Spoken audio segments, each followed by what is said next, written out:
की। तो जैसा कि एपिसोड 5 में हमने देखा, अटैक फोर्स के मेंबर जिन्हो और उस अमीरजादे लड़के को मारना चाहते थे ताकि वो माना क्रिस्टल को अकेले ही रख पाए। और अब जिन्हो के पास सिर्फ एक रास्ता बचा था, या तो जिन्हो अटैक फोर्स के मेंबर्स को मार दे या फिर जिन्हो को वो लोग मार देंगे। जिसके बाद जिन्हो एक एक करके सभी को मार देता है और उस डेंजन से सिर्फ 2 ही लोग बाहर आते हैं, एक जिन्हो और एक वो अमीरजादा लड़का। और अब एपिसोड 6 को स्टार्ट करते हैं। एपिसोड की शुरुआत में हमें मोनेटिन डिपार्टमेंट का यूजिन चियूल दिखाया जाता है। चियूल से उसका एम्प्लॉय बता रहा था कि एक सी रैन डेंजन में करीब 8 लोग मारे गए हैं और उस डेंजन से सिर्फ 2 लोग बाहर आए हैं। बाहर आने वाले में से एक डी रैंक का बंदा है, इसके पास काफी महंगे हथियार थी, इसलिए हम कह सकते हैं कि वो जिंदा इसलिए वापस आया क्योंकि उसके पास बहुत खतरनाक हथियार थे। लेकिन उसमें से एक वो बंदा था जो दुनिया का सबसे कमजोर हंटर है, मतलब कि ई रैंक का हंटर। और ये हंटर वही है जो डबल लायर वाले एक्सीडेंट में था। योजिन बोलता है तो इससे मुझे क्या मतलब है, हम पहले उसके ताकत को नाप चुके हैं जो कि बहुत ज्यादा कमजोर है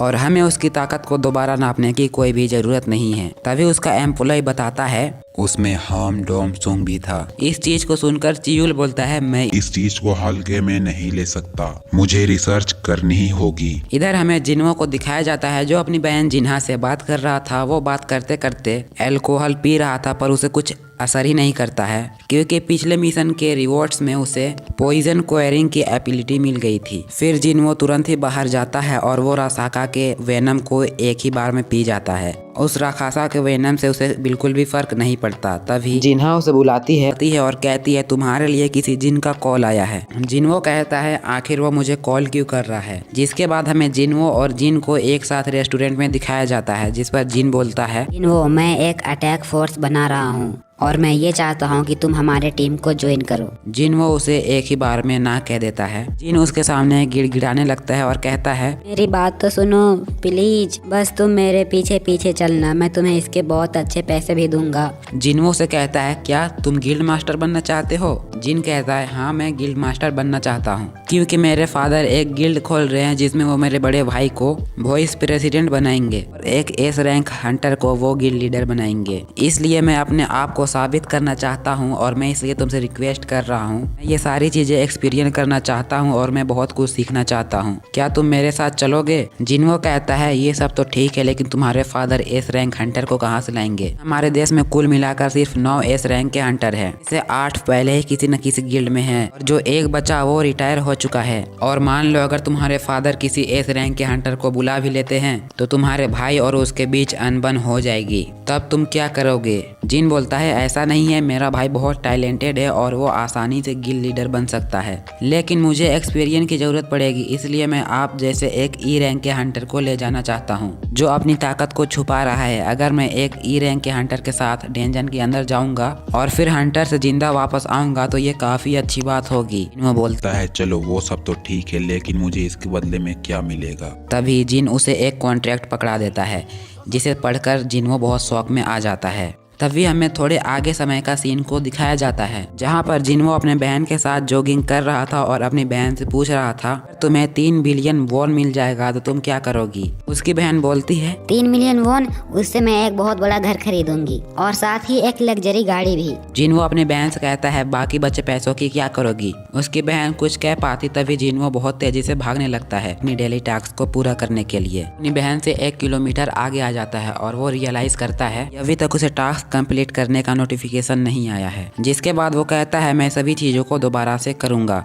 उसके बाद हमें दिखाया जाता है वो और जिन की कन्वर्सेशन दिखाई जाती है। इसमें जिन्हो को 3 बिलियन का बिल्डिंग देने का वादा किया था। जिन्हो कुछ देर तक सोचता है, उसके बाद वो इस ऑफर को एक्सेप्ट कर लेता है। जिन्हो एक शर्त रख देता है। जिन्हो जिन से कहता है कि हम दोनों सिर्फ डेंजन के अंदर जाएंगे। ये सुनकर जिन काफी ज्यादा शौक हो जाता है। जिन्हो उसे समझाता है हम वॉन डोंगसुंग की टेक्निक का इस्तेमाल करेंगे, हम लोगों को पैसे का लालच देकर टीम ज्वाइन करने को कहेंगे जिससे कि हमारी टीम में 10 मेंबर्स हो जाएंगे और हम डेंजन के अंदर आराम से जा सकेंगे। और इस तरीके से अगर हम 19 डेंजन को कंप्लीट कर लेंगे रैन डेंजन से भी बिना नुकसान हुए वापस आ सकते हैं और हम बहुत पावरफुल हो जाएंगे। ये चीज तुम अपने पापा को दिखाओगे तो वो पक्का राजी हो जाएंगे। जिन्हो का ये बात सुनकर तुरंत ही हाँ कह देता है। जिसके बाद जिन्हो कहता है ठीक है हम कल से काम शुरू करेंगे। इधर हमें वोंग डोंगसुंग का छोटा भाई दिखाया जाता है जो जो गुस्से में पागल हुआ था। वो बहुत गुस्से में अपनी चमची से पूछता है, अगर मैं यहाँ पर 2 लोगों की जान ले लूँ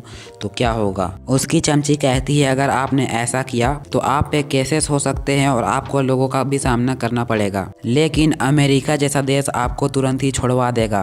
वोंग अपनी चमची से पूछता है, मेरा शेड्यूल कब से खाली है। उसकी चमची कहती है, आपका शेड्यूल तो अभी 2 हफ्तों तक रहेगा, उसके बाद आपका शेड्यूल खाली हो जाएगा। अगर आप चाहते हैं कि वो खाली ही रहे तो फिर हम उसे खाली ही रखेंगे। वोंग कहता है, हाँ बिल्कुल ऐसा ही करो, मेरा शेड्यूल खाली रहना चाहिए। मेरे से देखा नहीं जा रहा कैसे जिंदा है। मेरा भाई वहाँ पर मारा जा चुका है, लेकिन वो 2 कमजोर हंटर्स आखिर वहाँ से कैसे आ गए। मेरा भाई किसी कमजोर के लिए जान नहीं देगा। मैं समझ गया कि उन दोनों ने कोई जाल बिछाया होगा और उस जाल में फंसाकर उन्होंने मेरे भाई को मार दिया होगा। अब उन्हें मुझसे कोई भी नहीं बचा सकता।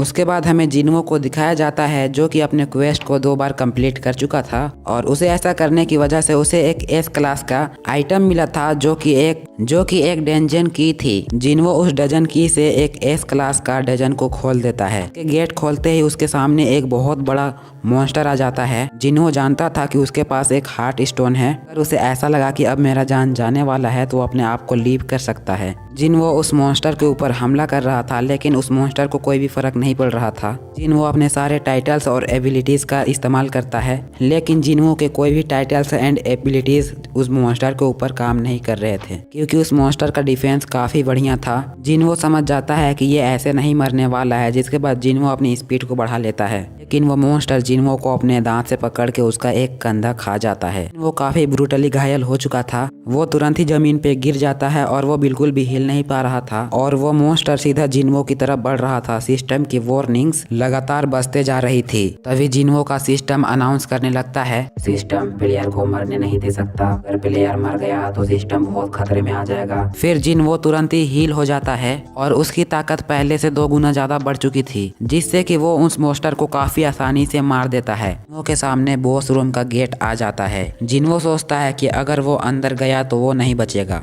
इसलिए वो सोचता है कि वो वापस चला जाए। जिन्हो को 3 आइटम्स मिले थे, एक पेन, एक नेकलेस और एक लाश की।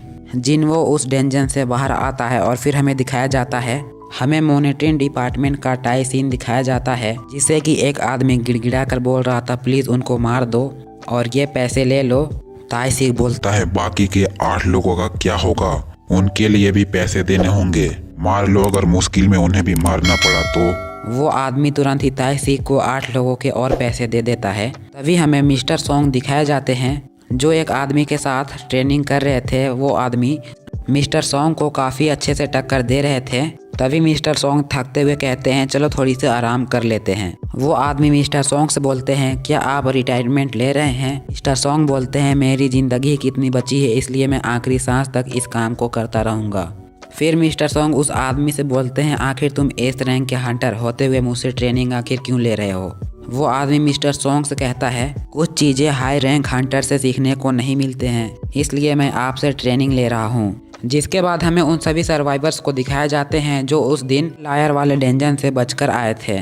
सभी लोग एक जगह इकट्ठे आपस में बात करते हुए कहते हैं, क्या आप लोग भी गिल्ड के बुलाने पर यहाँ आए हैं? सभी लोग एक दूसरे से हाँ कहते हैं। उसके बाद मिस्टर सॉन्ग और जूही जिन्हो से कहते हैं, आखिरकार तुम इतने बदल कैसे गए? वो देखने से लग ही नहीं रहा है कि तुम एक ई रैंक के हंटर हो और तुम्हारे पैर कैसे आ गए? जिन्हो उनसे कहता है, ये बात तो मुझे भी नहीं पता। जब मैं हॉस्पिटल के अंदर जागा तो मैंने देखा कि मेरे पैर और हाथ दोनों मेरे साथ हैं।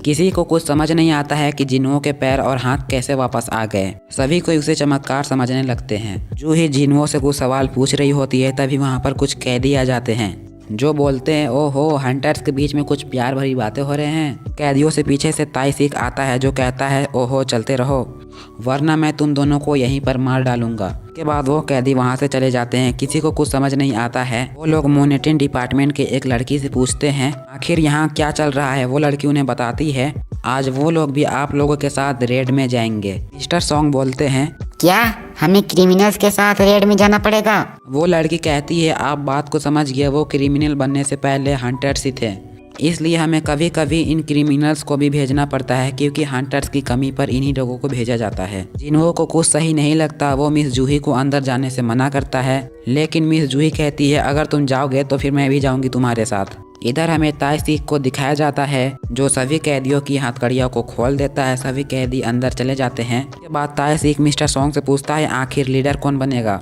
मिस्टर सॉन्ग कहते हैं मैं लीडर बनना चाहता हूँ। ताई सीख कहता है ठीक है बन जाओ। मिस्टर सॉन्ग जिन्हो से कहते हैं तुम्हें कोई दिक्कत तो नहीं है। तो जिन्हो कहता है नहीं मुझे कोई भी दिक्कत नहीं है। मिस्टर सॉन्ग जिन्हो को शुक्रिया कहते हैं उसे एक दूसरा मौका देने के लिए। मिस्टर किम मिस्टर सॉन्ग से बोलते हैं ऐसे माफ़ी मांगने की ज़रूरत नहीं है। मिस्टर सॉन्ग बोलते हैं क्या मेरे लीडर बनने से तुम्हें जलन हो रही है। मिस्टर किम कहता है तुम्हें जो बनना है बनो, मुझे तुमसे फ़र्क नहीं पड़ता। जिसके बाद सभी हंटर्स डंजन के अंदर चले जाते हैं। हमें 3 कैदियों को दिखाया जाता है कि बहुत बेरहमी के साथ मॉन्स्टर को मार रहे थे।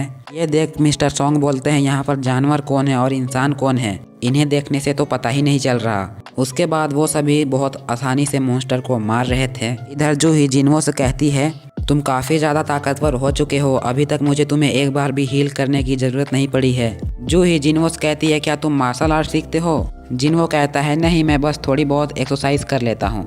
मिस्टर सॉन्ग मन ही मन कहते हैं जिन्हो बहुत ज़्यादा बदल चुका है। उसके बाहरी रूप में नहीं बल्कि उसके अंदर के ऑरा में पता चल रहा है कि वो अब कितना बदल चुका है। लेकिन दूसरी जगह मिस्टर जूही जो कभी नहीं डरती थी वो अब डरपोक बन चुकी है। शायद वो उस डेंजन वाले सदमे से अभी तक बाहर नहीं आई है, पर ऐसे ही रहा तो उन्हें रिटायर होना पड़ेगा हंटर की नौकरी से। वो सभी मॉन्स्टर को मार देते हैं और उनके सामने 3 रास्ते आ जाते हैं। ताई सीख कहता है चलो ठीक है हम लोग 3 भाग में बढ़ जाते हैं। मैं कैदियों को लेकर लेफ्ट साइड में जाऊंगा, बाकी तुम लोग डिसाइड कर लो कि तुम लोगों को कहाँ जाना है। जिन्हो को समझ में आ जाता है कि कुछ गड़बड़ है और फिर जिन्हो डिसाइड करता है कि वो राइट साइड में जाएगा मिस्टर सॉन्ग और मिस्टर जूही के साथ। जिसके बाद मिस्टर किम और एक बंदा बीच वाले रास्ते में चले जाते हैं। दरअसल जिन्हो राइट वाले रास्ते में इसलिए जा रहा था क्योंकि उसे पता चल गया था राइट साइड वाले में ही बॉस का रूम है। दूसरी तरफ हमें ताई सीख को दिखाया जाता है। ताई सीख उन कैदियों से पूछता है अगर तुम्हारे सामने 100 बच्चे आ जाएं और ज़्यादा भूख में है तो तुम लोग उसके साथ क्या करोगे। वो कहते हैं हम उन सभी को मार डालेंगे। ताई सीख कहता है तुम अपना बचाव करने के लिए इतनी हद तक गिर सकते हो। मैं भी तुम लोगों को मारने के बाद उनसे यही कहूंगा कि तुम लोग 100 मॉन्स्टर के सामने गिर चुके थे और वो तुम्हें मार डाले। फिर हमें इधर मिस्टर किम और वो बंदा दिखाया जाता है। मिस्टर किम मन ही मन कह रहे थे अगर आज मैं बाहर गया तो फिर उस दिन के लिए जिन्हो से माफ़ी मांगूंगा। मैं उसके सामने सर नहीं झुका पाऊंगा लेकिन मैं उसके सामने पूरे दिल से माफ़ी मांगूंगा। इसके बाद मिस्टर किम और उसके साथ वाला बंदा सीधे रास्ते में चलने लगते हैं। रास्ते के आगे जाकर वो कुछ ऐसा चीज़ देखते हैं जिसे देखने के बाद वो बहुत शौक में आ जाते हैं। और ये एपिसोड यहीं पर एंड हो जाती है। नेक्स्ट एपिसोड को जल्द से जल्द देखने के लिए इस चैनल को कर लो सब्सक्राइब एंड वीडियो को लाइक करके बेल नोटिफिकेशन ऑन कर लेना। तो मिलते हैं नेक्स्ट वीडियो में, तब तक के लिए बाय बाय।